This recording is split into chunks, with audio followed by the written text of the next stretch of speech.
खुदाई कदूस के बाबरकत और जलाली नाम में आप सबको सलाम। आज हम खुदा के कलाम में से बाइबल मुकद्दस का तारुफ सीखेंगे। बाइबल मुकद्दस एक बहुत अहम और ख़ास किताब है। हकीकत में ये कई किताबों का मजमुआ है। ये किताबें बहुत से लोगों ने लिखी हैं। वो मुख्तलिफ़ औक़ात में और अलग अलग जगहों में रहते थे। बाइबल मुकद्दस में कई किस्म की किताबें हैं। कुछ में अहम वाक़यात लिखे गए हैं और कुछ खतूत हैं। चंद गीतों और नज़मों का मजमुआ है। इन किताबों को एक साथ रखा गया और बाइबल मुकद्दस कहा गया है। बाइबल मुकद्दस की असल किताबें अब्रानी, अरामी और यूनानी ज़बान में लिखी गई थीं। इन पुरानी ज़बानों को आज बहुत थोड़े लोग समझ सकते हैं। बाइबल मुकद्दस का तर्जुमा तकरीबन सब मौजूदा अहम ज़बानों में हो चुका है और चंद एक रह गई हैं। अंग्रेज़ी में तर्जुमा तकरीबन 500 साल पहले किया गया।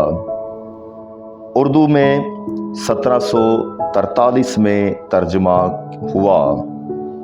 बाइबल मुकद्दस को मुकम्मल होने में बहुत अरसा लगा। आज से तकरीबन 2000 साल पहले यीशु मसीह मौजूदा इसराइल में रहते थे। उस वक्त कुछ किताबों के मजमुआ को बहुत पाक माना जा चुका था। मजहबी रहनुमा जानते थे कि ये किताबें लोगों की खुदा से और उनके लिए उसकी मोहब्बत को समझने में मदद करती हैं। इसलिए ये किताबें और दूसरी किताबों से ज़्यादा अहम हैं। बाइबल मुकद्दस में किताबों का ये पहला मजमुआ अब पुराना अहदनामा कहलाता है। नए अहदनामा की किताबें लिखी जाने से बहुत पहले पुराने अहदनामा की किताबों को एक साथ रखा गया। यीशु मसीह लोगों को अक्सर पुराने अहदनामा के हवाला से तालीम देता था। यीशु की ज़मीनी ज़िंदगी के बाद उसके पैरोकारों ने उसके बारे में लिखा। उन्होंने बताया कि वो क्यों दुनिया में आया, क्या तालीम दी और कैसी ज़िंदगी बसर की, उसकी मौत कैसे हुई और वो मुर्दों में से कैसे जी उठा।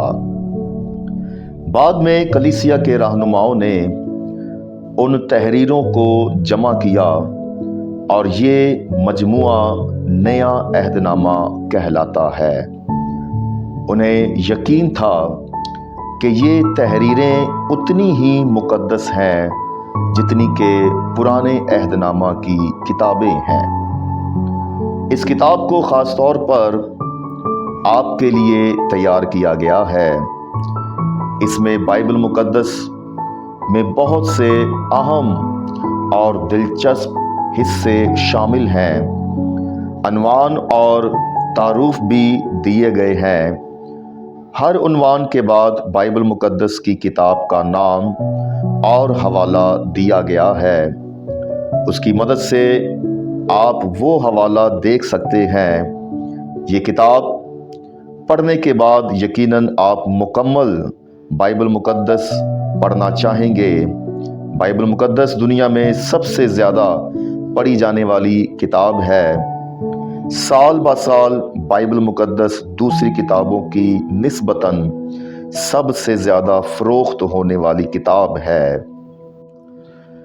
वक्त के साथ साथ इंसानी मुआशरों और सकाफ़तों में तब्दीलियाँ रूनुमा होती गईं और नई नई ज़बानें जन्म लेती रहीं।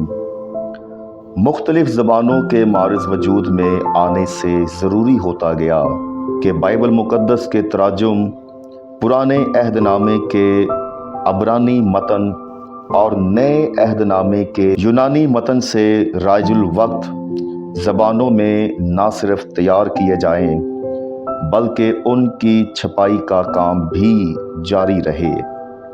ये तारुफ सिर्फ उर्दू ज़बान ही का अहाता किए हुए है, लिहाजा यहाँ सिर्फ उर्दू बाइबल तराजुम को बिलमून और इसकी किताबत और अशायत को बिलखसूस मद्देनज़र रखा जाए। अपना असल मौकूफ़ बयान करने से पहले ज़रूरी है कि उर्दू बाइबल की तारीख़ पर एक सरसरी नज़र डाली जाए, क्योंकि जब भी बाइबल का नया उर्दू तर्जमा मर्ज़ वजूद में आया, उसकी किताबत और छपाई भी हुई।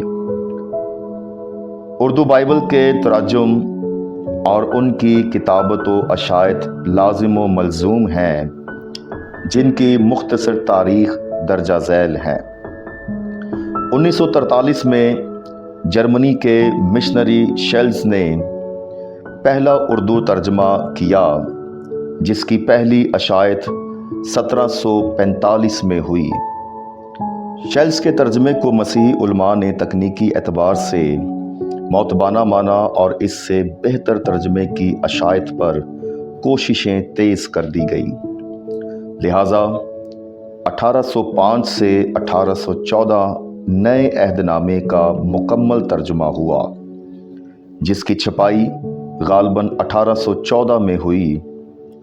1817 में हेनरी मार्टिन ने नए अहदनामा का दीवान नगरी तर्जुमा किया, जिसकी बादज़ा मौजूदा नए अहदनामे की सूरत में नज़रसानी शुदा अशायत हुई। तर्जमे, किताबत और अशायत का काम जारी रहा और पुराना अहदनामा 1822 से 1842 तक मरहलावार मुख्तलिफ मिशनरियों के तौसीस से सरअंजाम पाता रहा, जिसे इसके बाद भी नज़रसानी के अमल में गुजरते रहना पड़ा।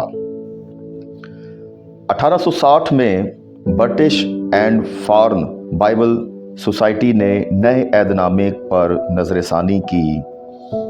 1930 में पूरी बाइबल का इलाहाबाद में तर्जुमा हुआ और अशायत का काम सरअंजाम पाया। 2001 में नए अहदनामा की कंप्यूटराइज कंपोजिंग और अशायत हुई। उर्दू बाइबल की तारीख गवाह है कि हर 20-25 साल बाद तर्जुमे में नज़रसानी की गई और इस किताब की किताबत व अशायत का काम जारी रहा, लेकिन 1930 से ताहाल इस सिलसिले में कोई काम नहीं किया गया।